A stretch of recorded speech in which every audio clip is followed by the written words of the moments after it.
Good morning students. Today I am going to start your science subject in standard 8. Your chapter 11 is force and pressure. तो force and pressure के बारे में आप सब जानते ही हो.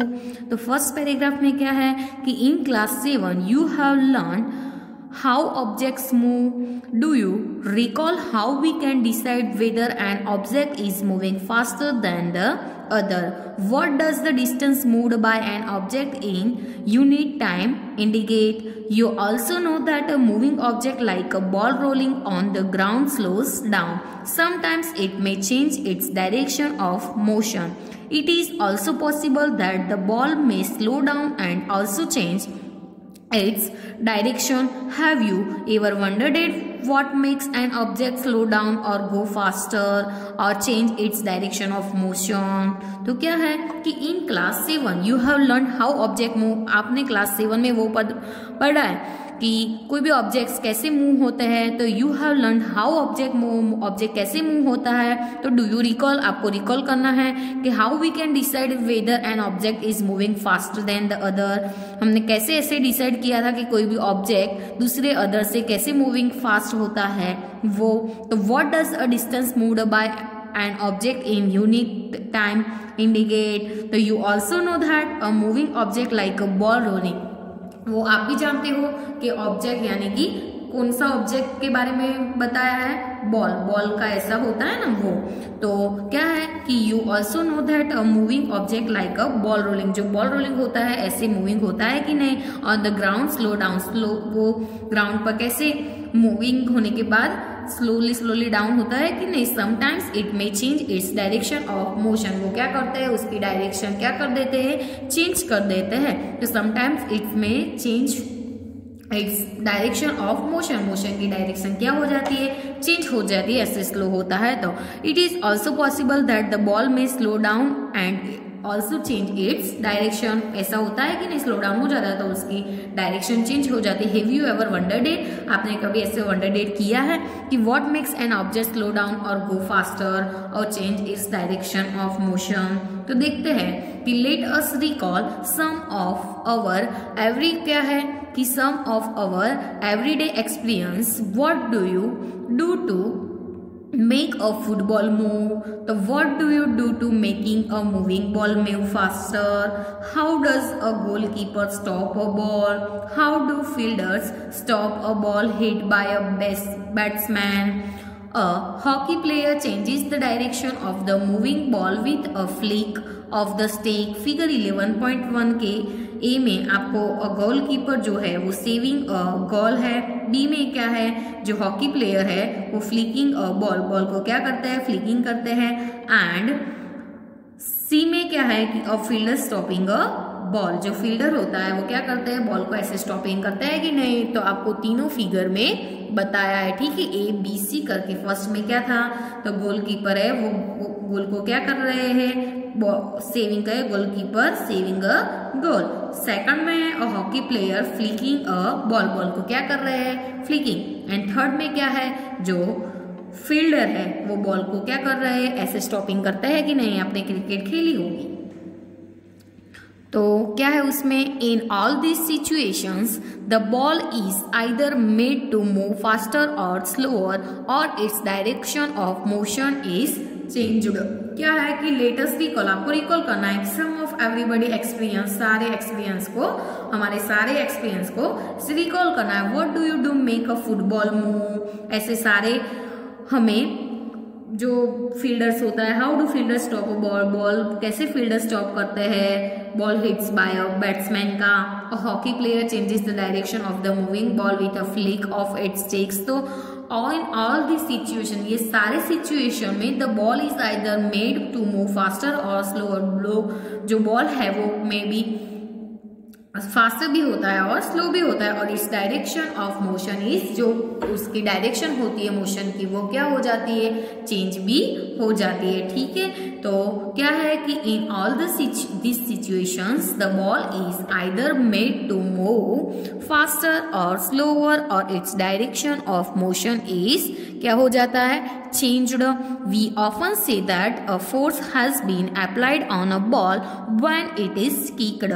पुश्ड, थ्रो और फ्लिक्ड। ठीक है, व्हाट इज फोर्स, आपको पता है फोर्स क्या है। तो what can it do two bodies on which it is applied? We shall seek answer to such question in this chapter. क्या है कि we often say a force has been applied on a ball. कहाँ apply होता है ball? when it is kicked, ऐसे kicked और pushed करते हैं, thrown और flicked, throw करते हैं तो भी, pushed करते हैं तो भी, kicked करते हैं तो भी और flicked करते हैं तो भी। What is the force? तो what can it do to bodies on which it is applied? We shall seek answer to such question in this chapter. ठीक है, फर्स्ट 11.1 के पुश और पुल के बारे में आपको बताया है। पुश क्या है और पुल क्या है उसके बारे में बताया। फोर्स में पुश और पुल होता है कि नहीं। फर्स्ट है कि actions like picking, opening, shooting, kicking, hitting, lifting, flicking, pushing, pulling are often used to describe certain task. Each of this action usually results in some kind of change in the motion of an object. ठीक है, तो can this terms be replaced with one और more terms? Let us find out. अब हम find out करेंगे वो क्या है एक्टिविटी 1 में कि table 11.1 gives some examples of familiar situation। उस ऐसे एग्जाम्पल्स दिए हैं कि वो सिचुएशन से आप क्या हो, फैमिलियर हो। ठीक है, तो table 11.1 gives some examples of familiar situation involving motion of objects. You can add more such situation of replace those given here. Try to identify action involved in each case and push or a pull and record your observation. One example has been given to help you. आपके help के लिए one example आपको दिया है। तो first column आपको किसके बारे में बताया है? Description of the situation, situation की डिस्क्रिप्शन के बारे में बताया है। एंड सेकंड कॉलम किसके है? पुशिंग, पुली और लिफ्टिंग। तो एक्शन में कौन सी है? पुशिंग है, पुलिंग है, पिकिंग है, हिटिंग है, लिफ्टिंग है, लोअरिंग है, फ्लाइंग है, किकिंग है, थ्रोइंग है, शूटिंग एंड फ्लिकिंग है। थर्ड कॉलम आपको बताई है action can be grouped as a push और पुल के बारे में। पुश करते हो कि पुल करते हो। ठीक है, पुश करना कि ऐसे दबाते हो, पुल यानी कि खींचते हैं ऐसे। तो moving a book placed on the table, moving a book placed on table, तो क्या है? पुशिंग, पुलिंग एंड लिफ्टिंग करते हो। ठीक है, एंड पुश एंड पुल में दोनों करते हो, push and pull. Yes, moving a book placed on a table, table से ऐसे बुक को मूविंग करनी है तो पुश भी कर सकते हैं एंड पुल भी कर सकते हैं। Opening a shooting a door, door में भी ऐसा होगा, पुश करते हैं हम और पुल भी करते हैं। Drawing a bucket of a water from a well. Fourth है a football player taking a penalty kick. Next है 5 नंबर का a cricket ball hit by a batsman.